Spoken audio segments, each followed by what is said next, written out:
माननीय महेश पोद्दार जी।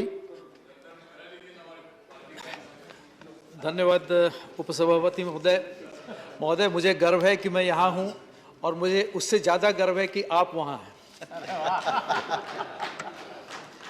महोदय, ये छूट मैं आज ले रहा हूँ क्योंकि आज विशेष दिन है और मुझे कहने में, मित्रों को बताने में कोई कि हम एक दूसरे को 30 साल से 40 साल से जानते हैं और मुझे विश्वास है कि आपको भी गर्व होगा कि मैं यहाँ हूँ।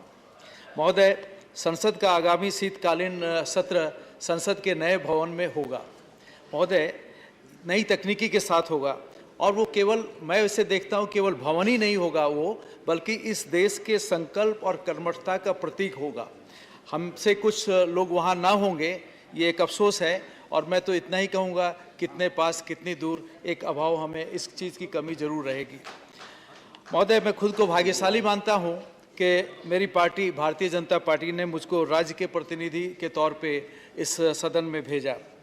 महोदय, मैं कह सकता हूं कि मैं और मेरे देश के संसद के एक बहुत समय में ऐतिहासिक कालखंड का साक्षी रहा हूं।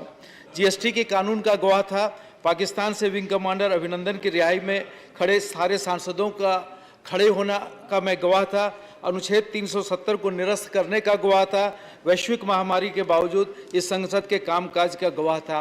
लंबी लिस्ट है महोदय। इस याद के साथ जा रहा हूँ महोदय कि जब मेरे साथी मुझे कॉमरेड बोलते हैं और मैं उन्हें स्वयंसेवक बोलता हूँ, हम दोनों हंसते हैं, गले लगते हैं और दूर दूर तक घृणा या हेट का कोई विचार भी मन में नहीं आता है। महोदय, इस याद के साथ जा रहा हूँ और मैं इतना जरूर कहूँगा महोदय कि आपने विशेष कृपा नहीं कर रहे हैं आप मुझ पर, मैं और अधिकार ज़्यादा नहीं चाहता हूं आपसे, लेकिन अंतिम बात मैं कहूंगा।